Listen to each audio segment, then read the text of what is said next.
Do you want to draw realistic portraits and figures that look and feel 3D like they're coming off the page? Maybe you've studied construction drawing books or watched perspective tutorials. You know about boxes and cylinders, but your work still feels flat. Most artists think that a realistic 3D look is complicated. But the professionals know that the secret is more about how we see than what we draw. Hi, my name is Chris. I'm a professional artist and author, and I've helped hundreds of working adults and busy professionals make progress in their hobby and passion for realistic drawing. And in this episode of Skills That Pay the Bills, I will show a very simple idea, a technique, one that you already know how to do that will instantly make your drawings look and feel more 3D. Wow! Are you ready? Let's go. It all kind of begins with what we covered in episode 1, week 1, is line. Whoop! There it is. And can you guess what happens next? Week 2. Oh, if you said, hey, let's make a couple lines turn into a shape, you will be correct. And can you guess what we're doing today? Oh, it happens to be week 3. That's right, my friends. Oh my goodness, this looks so familiar. I sound like a broken record. And then we'll cover this in future seasons, future episodes, which is light. And there you go, the 1D to 3D model, 1D to 3D process. So we covered this. Now we're here, okay? Now we're here. And that leads me to the process. And you already saw the process. Is how do you turn a shape into a flat thing into a 3D thing is with box logic. Ooh. And what is that? That's basically you turn anything into a box by adding a corner. Just add a corner. So you take a shape plus a corner equals a box. And I got to credit our good friend, my mentor, the great Steve Huston, great American. He's the one who came up with that phrase, box logic. Steve Huston was my first proper drawing teacher and my biggest influence. He was the first to introduce this idea to me many years ago when I was training in Los Angeles. Here is some of his work. You can see and feel how round and 3D and solid his drawings look. And he's very famous for this effect. By the way, if you're just getting started with realistic drawing, I put together a figure sketching quick start guide. It walks you through the same process that I use and that I teach to others, and you can find that information in the description below. So now we know what's possible when we use box logic. Ooh. Is there more we can do to get a 3D look? Let's find out. So we take a line, whoop, and we take a little long noodle. Oh, there's an arm, right? We drew this last episode. Right? And then, oh, if we want to turn that into a box, guess what? We just add, whoop, a corner. Bada bada bada bing, bada bing, bada bing. Now we have a corner. Now we have a kind of a boxy thing. Look at that. Wow. Isn't that great? It's that simple.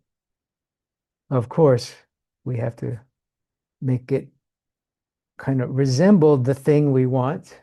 Not a French fry. Right now, it's just basically a French fry. We want it to look like a human arm, so we have to have characteristic.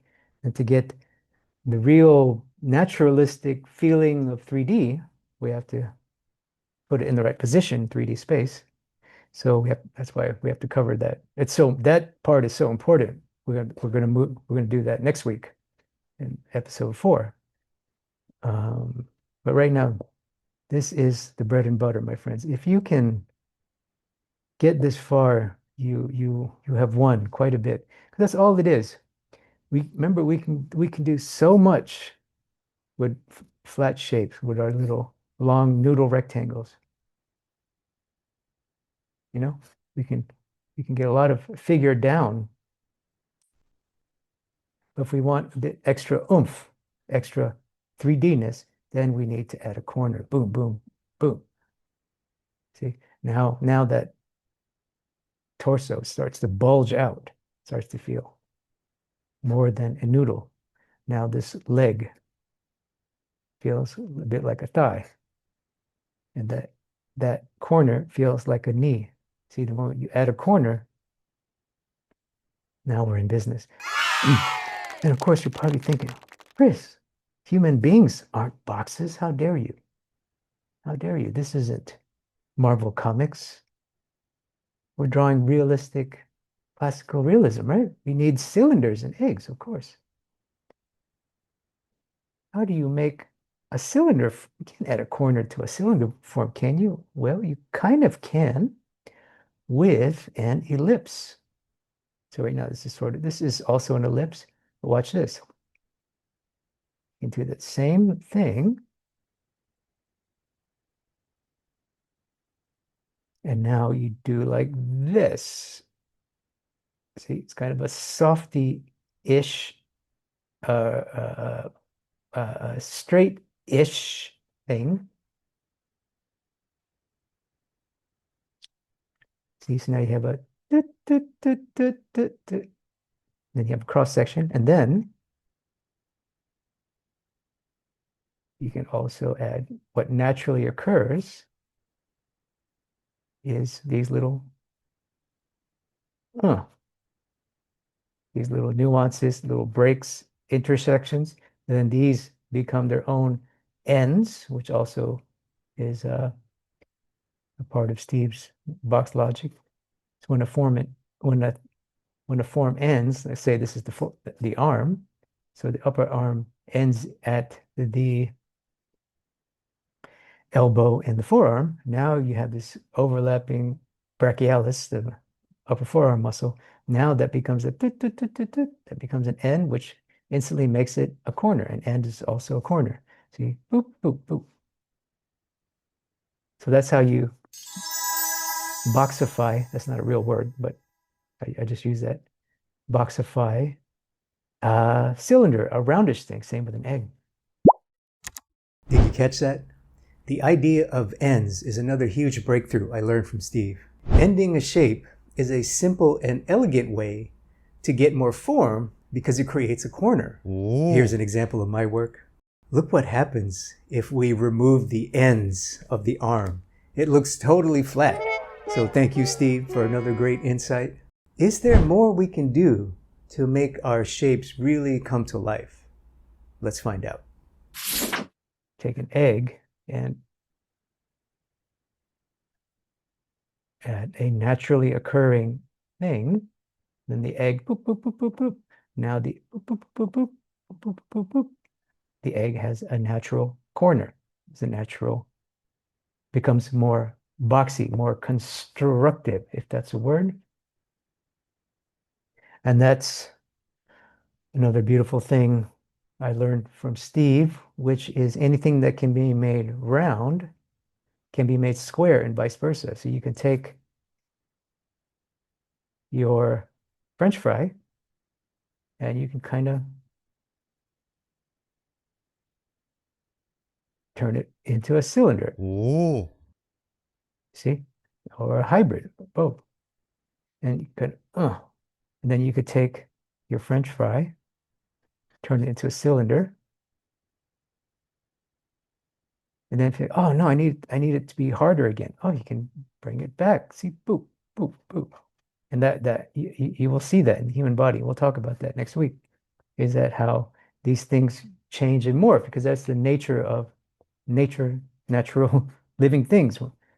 And that's how you can make construction not stiff and robotic, is you have to constantly, I can't think of a simple word. There's a fancy English word called undulate. It means things kind of transition in waves. So they go from wave to box, back to wave to box,